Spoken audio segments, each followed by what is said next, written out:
Olá pessoal, sejam muito bem-vindos a mais uma aula Paraná, aula hoje de Geografia para o 7º ano. Eu sou a professora Társila Dominoni e eu peço que você pegue lá o seu material, um caderno, um lápis, uma caneta, para que você possa anotar as informações e também realizar as atividades durante essa aula, ok? Então vamos começar. O tema da aula hoje é remanescentes florestais, a ação do ser humano na transformação da paisagem. Então, qual é o objetivo? Compreender como que o ser humano age na paisagem e a transforma e qual é a sua consequência, quais são as suas consequências, ok? Então, vamos lá. Como ocorre a transformação? Através do processo de colonização, atividades predatórias que alteraram a vegetação original, agricultura, pecuária, mineração e, posteriormente, indústria e urbanização. Isso acarreta na diminuição e modificação das características naturais da vegetação. Então, o ser humano, no processo de ocupação do território, foi explorando economicamente esse território, né? Foi exercendo atividades ali econômicas. Essas atividades econômicas que foram sendo exercidas ali para a ocupação do território e desenvolvimento de uma sociedade dentro desse território foram modificando a paisagem original, ou seja, a vegetação original que nós tínhamos, porque essas atividades eram feitas de forma predatória, sem nenhum controle, sem nenhuma fiscalização, ok? Então, as ações de desmatamento, elas são relacionadas às atividades agropecuárias que necessitam de remoção de grandes áreas de vegetação nativa. Então, assim, o grande desmatamento que nós tivemos aí na vegetação original está relacionado à expansão da atividade agropecuária, né? Que precisam de grandes áreas aí para realizar as suas atividades econômicas, né? E também as atividades industriais e urbanas, ou seja, o crescimento das cidades, a expansão dessas cidades provoca aí também uma modificação, uma expansão para áreas de vegetação nativa que acabam sendo aí devastadas ou acabam sendo modificadas, ok? Então, nesse contexto, nós estamos falando de área antropizada, ação antrópica do ser humano. Então, o que é isso? É quando o ser humano modifica, né, aquela vegetação original existente no território, através das suas ações. Então, vamos ver, área antropizada é onde há a ocupação do homem, exercendo atividades sociais, econômicas e culturais sobre o ambiente. A antropização é a transformação que exerce o ser humano sobre o meio ambiente e seus componentes. Por isso, nós dizemos que a ação antrópica, ela modifica, transforma a paisagem. Então, vamos fazer uma atividade agora para ver se vocês conseguiram compreender esses conceitos iniciais da aula. Número 1. O que significa área antropizada?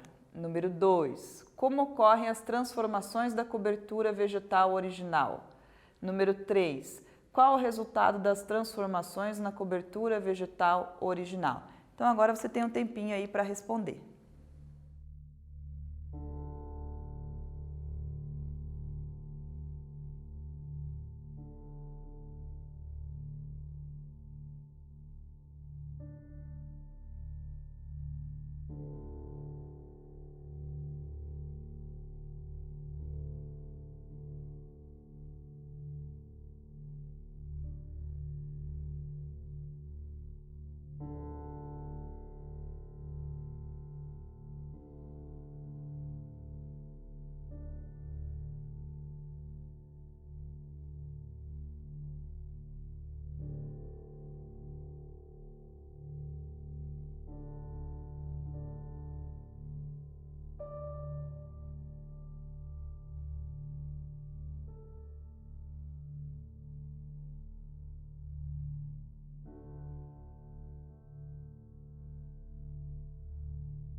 E aí, conseguiram responder de acordo com o que nós conversamos no início desta aula? Vamos ver então.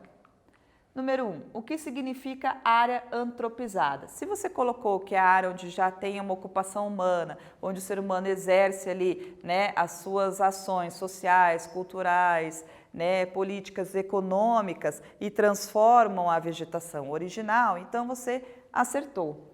Número 2, como ocorrem as transformações da cobertura vegetal original? Através, então, do desmatamento, da expansão da urbanização das cidades, da indústria, atividade agropecuária. Então, essas ações, né, essas transformações que ocorrem devido aí à transformação da população e da transformação da economia, elas acabam afetando a vegetação original. Número 3. Qual o resultado das transformações na cobertura vegetal original? Aí nós temos uma diminuição, né, nas características originais, afeta ali a biodiversidade original, né, daqueles micro-organismos que nós temos ali dentro daquele bioma, dentro daquela vegetação original, certo? Então aqui eu gostaria que vocês percebessem nesse mapa, principalmente a área em vermelho. Então lembra que no Brasil nós temos lá vários biomas, né? Então nós temos a Mata Atlântica, nós temos a Caatinga, nós temos a Floresta Amazônica, o Cerrado, os Pampas, são os tipos de biomas que nós temos no Brasil, certo? Então esses biomas, eles são aí espalhados, né? Então nós temos ao norte a Floresta Amazônica, nós temos aqui no nordeste a Caatinga, no centro-oeste o Cerrado, a Mata Atlântica, nós temos aqui que vem do nordeste, litoral do nordeste até aqui sudeste, região sudeste, região sul, pelo litoral. Então esses biomas, eles foram sendo modificados devido à ação antrópica do ser humano, né? E aí a gente consegue perceber que essa área toda em vermelha é a área que nós chamamos antropizada, ou seja, que houve modificação do bioma original, que houve modificação na vegetação original. E aí nós conseguimos perceber quando nós lembramos que a Mata Atlântica, né, ela é um bioma que vem desde o litoral do Nordeste até o litoral aqui da região Sudeste e região Sul, você vai ver que é um bioma que quase desaparece no mapa abaixo, porque ele está todo em vermelho quase, né? Então são poucos remanescentes que existem aí dessa Mata Atlântica. Qual que é o problema disso? O problema é que aí ocorre questões ambientais, né? A diminuição da diversidade biológica. Então nós percebemos, além dessa ação antrópica aqui na região, nessa parte toda vermelha, nós conseguimos ver nos mapas que essa ação antrópica ela não é homogênea, ou seja, essa modificação não é homogênea no território brasileiro. Então ela ocorre onde nós temos um maior desenvolvimento econômico, um maior desenvolvimento industrial, um maior desenvolvimento da atividade de agropecuária, certo? Aqui nesse mapa nós temos, por exemplo, a região amazônica, onde nós temos ali a floresta amazônica, né? Uma grande biodiversidade que existe ali. E aí vocês conseguem perceber que a área vermelha no mapa é uma área antropizada, é onde ocorreu a modificação. Então nós conseguimos perceber que aqui ainda não ocorreu uma grande modificação, mas ela já está avançando, né? Então, se nós percebermos aqui que esse mapa de cima é 1976, nós tínhamos lá um pouco, né, de vermelho ali que representa a área antropizada e aqui já em 2014 uma grande expansão já, né? Então, nós conseguimos perceber que está avançando essa ação. Neste outro mapa, então, nós trazemos aqui a realidade das ações antrópicas, né? Então, veja, a área vermelhinha aqui é toda a área que foi modificada, onde a vegetação original, o bioma original, foi modificado. Então, nós temos que os campos, por exemplo, que ficam aqui na região sul, remanescentes originais, estamos em 18%.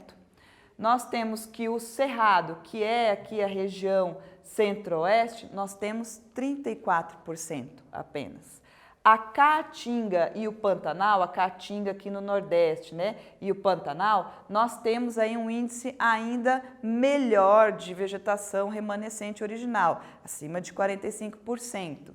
Mas a Mata Atlântica, como nós havíamos observado no outro mapa, que seria a cobertura vegetal original que pega aqui o litoral do Brasil, nós vemos que ela está em 13% apenas da sua mata original. Então houve aí uma grande ação antrópica, que houve aí um desmatamento, certo? Então isso é importante para nós percebermos como que ocorre a ação do ser humano na vegetação original. E aí nós conseguimos perceber nesse mapa que essa distribuição da ação antrópica, essa ação antrópica, ela não é regular no território como nós vimos antes. Nós conseguimos perceber que ela aqui na região, no lado leste, né, ela é bem intensa e diminuindo um pouco, indo para a região oeste, ali, noroeste do Brasil, certo? Então, a atividade 2 agora para ver se nós compreendemos aí essa relação da ação antrópica com a vegetação original na distribuição do território. Número 1. De acordo com os mapas visualizados, qual bioma brasileiro sofreu maior degradação? Número 2. Por que o desmatamento não é homogêneo no território brasileiro? E número 3. O que é a fronteira agropecuária na Amazônia?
E aí, vamos conferir o que vocês colocaram como resposta nas perguntas? Vamos lá. Número 1. De acordo com os mapas visualizados, qual bioma brasileiro sofreu maior degradação? Se você colocou que foi a Mata Atlântica, está certo. Lembra que nós visualizamos no mapa lá que ela cobria todo o litoral brasileiro e agora tem pouquíssimos remanescentes da Mata Atlântica. Número 2. Por que o desmatamento não é homogêneo no território brasileiro?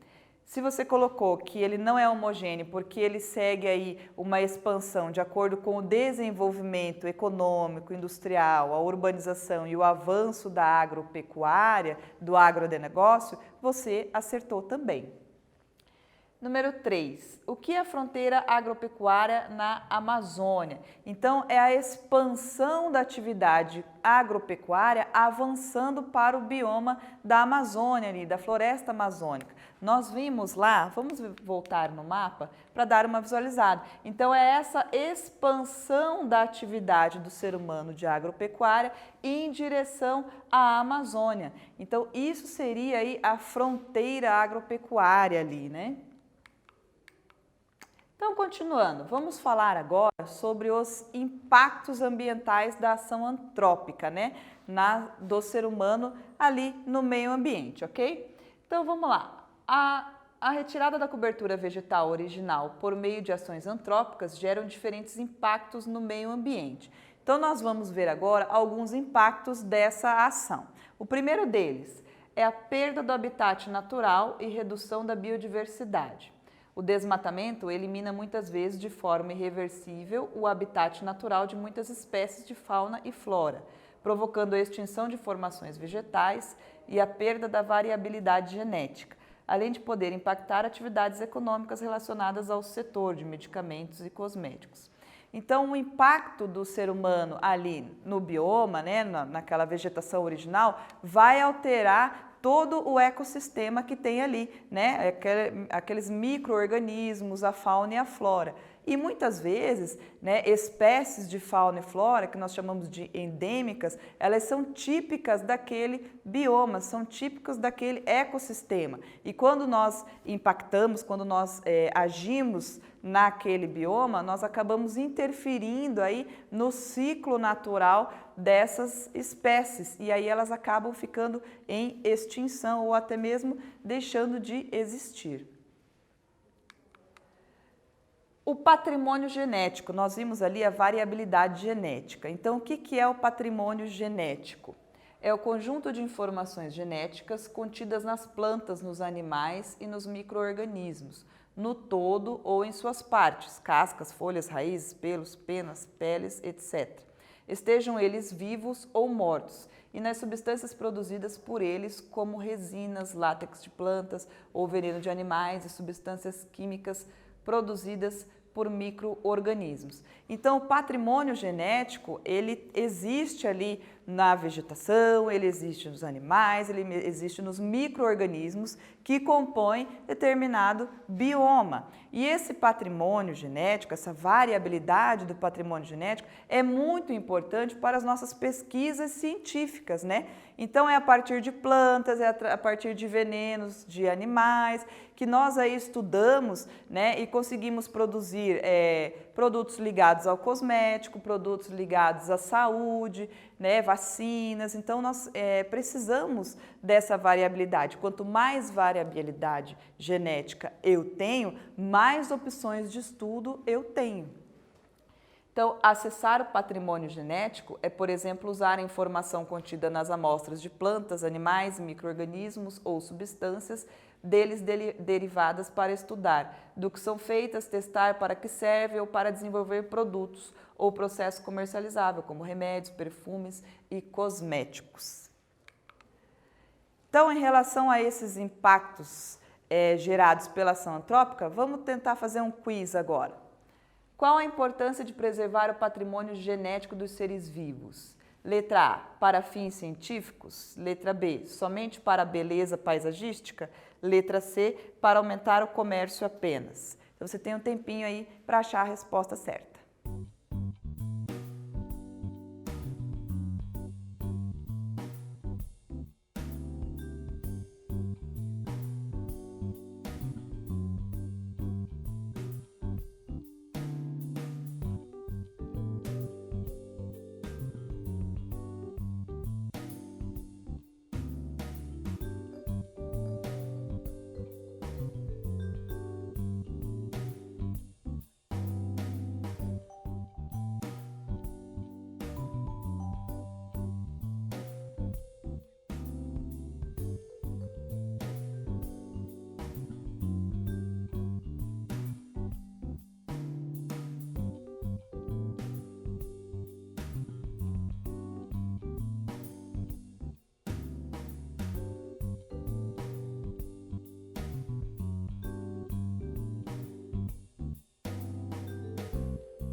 E aí, conseguiram achar a resposta correta? Vamos verificar então agora.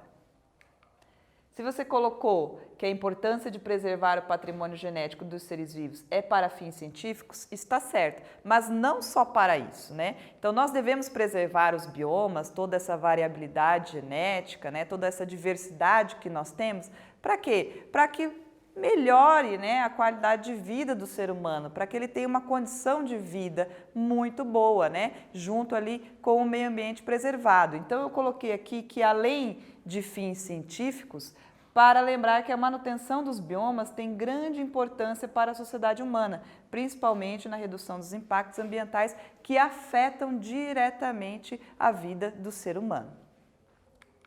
Então, outro impacto ambiental importante é a degradação dos solos e o aumento da erosão. Vamos verificar aqui. A intensificação da erosão permite que os sedimentos sejam carregados para a rede hidrográfica, assoreando rios e lagos, além de diminuir a umidade e a fertilidade dos solos.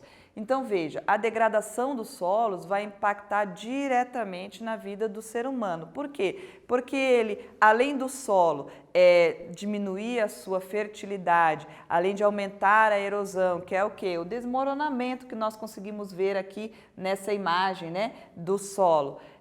Além disso, todo esse sedimento ele acaba sendo carregado, né, para o leito dos rios e aí nós temos o assoreamento dos rios, então impacta o solo e a água, né, que são aí ambientes naturais que o ser humano precisa para a sua sobrevivência. Outro impacto que nós vamos falar é a degradação dos corpos d'água. Então verifique aqui. A retirada da cobertura vegetal, em especial a mata ciliar situada no entorno de rios, lagos e lagoas, permite que esses corpos d'água se tornem mais suscetíveis ao assoreamento. Então veja, nós temos muito importante ali, né, próximos aos rios, o que nós chamamos de mata ciliar, que é como se fosse uma barreira natural a esses resíduos que vêm, né? Então lembra lá, de repente acontece uma chuva muito forte, ela cai, né, ali no solo e vai arrastar tudo que existe ali naquele solo. Se eu tenho mata ciliar, essa mata ciliar ela serve como uma barreira natural para que todos esses resíduos não cheguem até os corpos d'água. Agora, se eu não tenho essa mata ciliar, eles vão chegar diretamente aos corpos d'água, né? Aí impactando diretamente um bem natural que nós precisamos, que é a água, certo? Aqui nessa imagem vocês conseguem perceber, né? Um lado com desmatamento, sem nenhuma mata ciliar, e um lado com, né, a mata ciliar. Então aqui eu tenho sem desmatamento e aqui com desmatamento. Vejam que se a água da chuva corre por este lado sem desmatamento, ela vai passar por toda essa vegetação até chegar ao corpo d'água. Aqui ela vem direto, né? Então é um impacto muito grande. Aqui nós temos aí uma imagem para você perceber a área de preservação permanente do rio, né? Então ali nós temos a relação da extensão da largura do rio com a extensão da mata ciliar necessária para proteger aquele rio.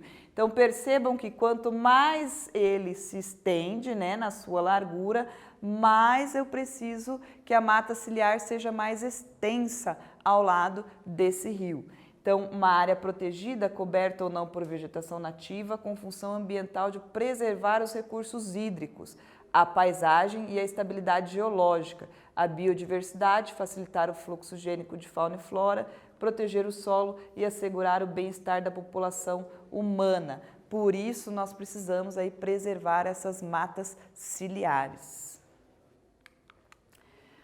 Outro impacto ao meio ambiente é a alteração climática, né? Então veja, você já percebeu, né, que nós temos aí reações químicas na atmosfera, né?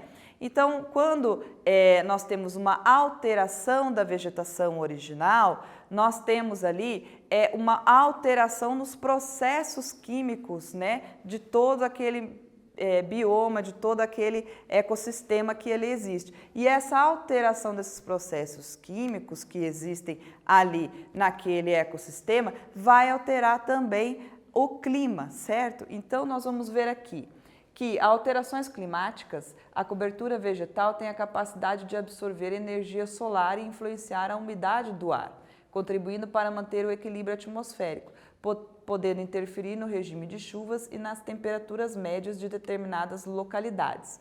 Então, quando eu altero essa vegetação original, quando eu altero aquele ecossistema original, eu vou alterar também o equilíbrio que ali existe, que é relacionado também às intercorrências climáticas aí, ok? Então, como atividade, eu coloquei aqui 3 perguntas para ver se nós compreendemos esses impactos ambientais. Todos esses impactos ambientais estão diretamente relacionados à vida do ser humano. Então, toda vez que ocorre essa ação antrópica, essa expansão aí das atividades econômicas, agropecuárias e industriais, diminuindo a vegetação original, vai gerar impactos ambientais que interferem, influenciam no modo de vida do ser humano. Então vamos lá. Número 1, qual a consequência da degradação dos solos? Número 2, que fenômeno pode causar a degradação dos corpos de água? Número 3, como a retirada da cobertura vegetal interfere nas alterações climáticas? Então agora você tem um tempinho aí para tentar responder.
E aí, pessoal, conseguiram responder as atividades? Vamos ver o que vocês colocaram. Número 1. Quais as consequências da degradação dos solos? Então, se você colocou que é o aumento da erosão, né, que provoca aí um grande assoreamento nos rios, está certo. Então, a diminuição da umidade, da fertilidade também, né, porque aí o solo ele não consegue absorver toda a água essencial ali, diminui a fertilidade. Então, esse impacto nos solos é muito grande, né? E vai impactar na vida econômica do ser humano que utiliza o solo ali, né, com a agricultura. 2. Que fenômeno pode causar a degradação dos corpos d'água? Lembra que nós falamos ali da mata ciliar, a importância dela, né? Ela age ali como uma barreira natural dos resíduos, para que não cheguem ali nesse corpo d'água. Então, se você colocou a retirada da cobertura vegetal, especialmente da mata ciliar, está certo. Número 3. Como a retirada da cobertura vegetal interfere nas alterações climáticas? Se você colocou que interfere no regime de chuvas, nas temperaturas médias da localidade, está certo. E aí você tem que lembrar lá, né, dos processos que ocorrem em relação aí aos processos climáticos. Então lembra lá que a vegetação, né, ela absorve o calor, né, absorve ali o calor dos raios solares e aí ela consegue manter um equilíbrio ali naquela temperatura, né? Ela também consegue ser ali como se fosse uma peneira para a chuva, né? Então a água não cai direto no solo. Então assim a água que cai, o solo consegue absorver. Então quando eu não tenho essa vegetação, todos esses processos eles são desequilibrados e aí impacta diretamente na saúde desses ambientes, né? Tanto do solo, quanto do rio, quanto do clima, altera, né, essas situações. Então, dentro dessa temática da ação antropizada, nós vimos que grande parte da ação antropizada está relacionada à atividade econômica, expansão da atividade econômica, especialmente da agropecuária, da agricultura, do chamado agronegócio, né? E aí nós temos que abordar um tema chamado Revolução Verde, né, que interferiu nesse processo aí. Então lembra lá que antigamente, muito antigamente, as pessoas plantavam, né, colhiam e aí eles trabalhavam o solo, aravam, tinha que esperar um tempo para reutilizar esse solo. É claro que essa plantação é para atender uma demanda menor de pessoas, né? E com a evolução do tempo, né, a demanda por alimentos foi aumentando, então o alimento hoje produzido, né, ele não é só para o consumo interno do nosso país, ele também é para exportação. Então esse aumento exigiu aí uma maior produção. Essa maior produção está relacionada às atividades técnicas e tecnológicas, né, que foram inseridas aí na atividade da agropecuária. Isso é a Revolução Verde. Então vamos ver. As práticas tradicionais de derrubada e queimadas do solo que eram utilizadas, né, para recuperar o solo antigamente, foram substituídas pelo uso de fertilizantes químicos para a recuperação dos solos e a modernização tecnológica, que a partir de 1960, para suprir as demandas do crescimento populacional e outras pressões do mercado, foram incorporadas nas atividades aí agropecuárias. Então nós temos que a Revolução Verde, ela envolve o emprego de agrotóxicos e fertilizantes químicos, os melhoramentos genéticos das sementes, a motomecanização e o processamento industrial da produção, o sistema de monocultura, ou seja, grandes propriedades, e o crédito agrícola subsidiado. Tudo isso para aumentar a produção agrícola e expandir o agronegócio. Então, como eu falei, como a demanda aumentou, né?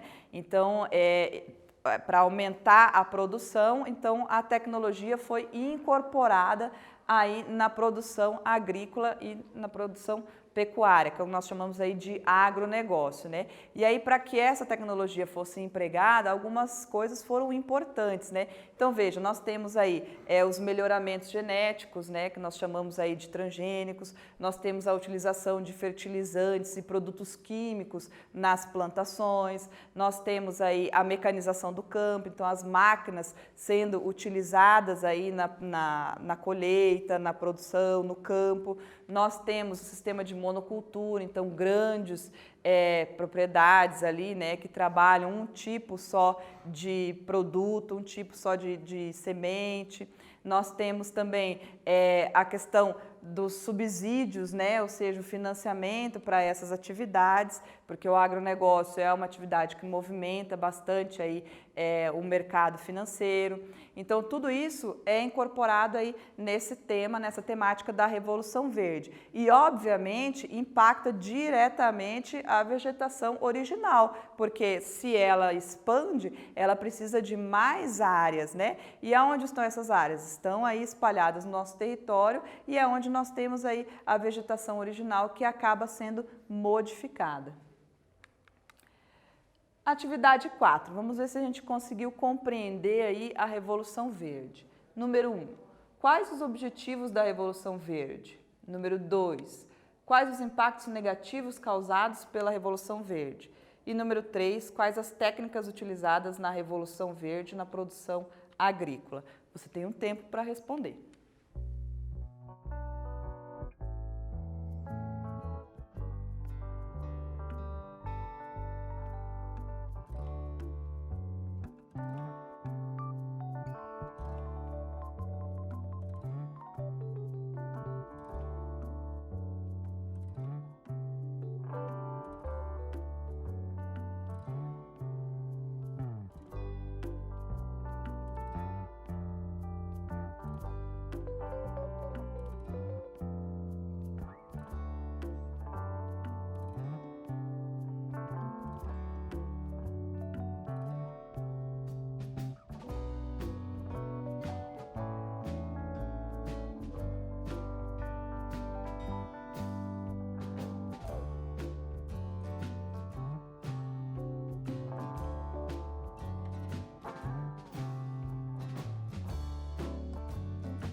E aí, conseguiram responder as perguntas? Vamos ver se vocês colocaram parecido com o meu.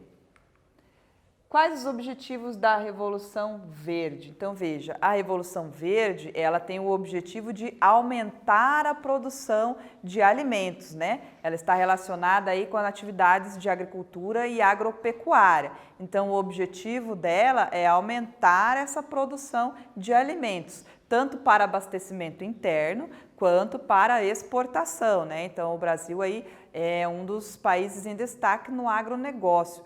Então, a produção de alimentos não é só para atender aí o interno, né? Só para atender o Brasil, mas também para a venda, né? Para outros países. Então, o principal objetivo é produzir mais, certo?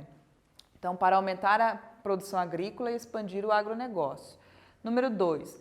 Quais os impactos negativos causados pela Revolução Verde? Então, veja, quando eu compreendo que essa Revolução Verde é o emprego, né, de técnicas diferenciadas, da tecnologia na produção no campo, eu vou impactar diretamente o solo, eu vou impactar diretamente aquele ecossistema que existe ali. Então, quando eu uso fertilizantes, né, quando eu uso produtos químicos na plantação, né, nos solos, eu estou alterando aquela constituição original daquele solo, eu estou alterando a constituição original daquela planta e isso vai alterar todo o ecossistema que ali existe. Quando eu uso lá máquinas, né, eu estou lá fazendo uma força muito grande no solo, uma compactação daquele solo que não era original. Então, eu acabo alterando aquele ecossistema, né, entre outras atividades.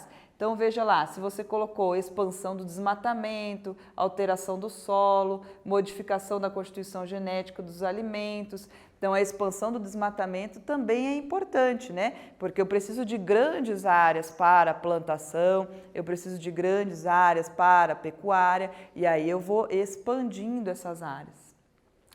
Número 3.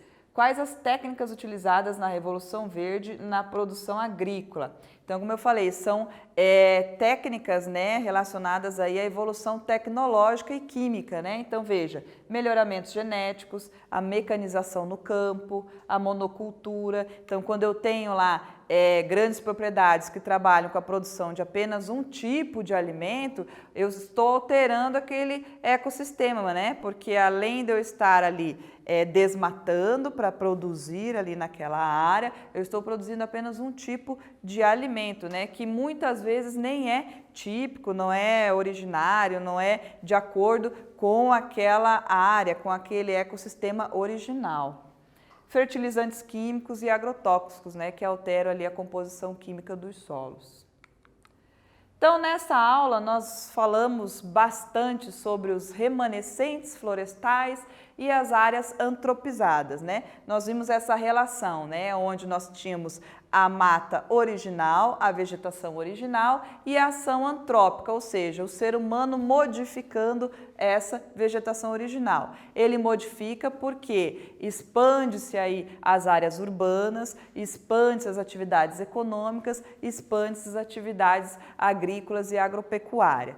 E aí nós vimos também que dentro desse contexto, dessa expansão agrícola, está a Revolução Verde que contribuiu para essa expansão.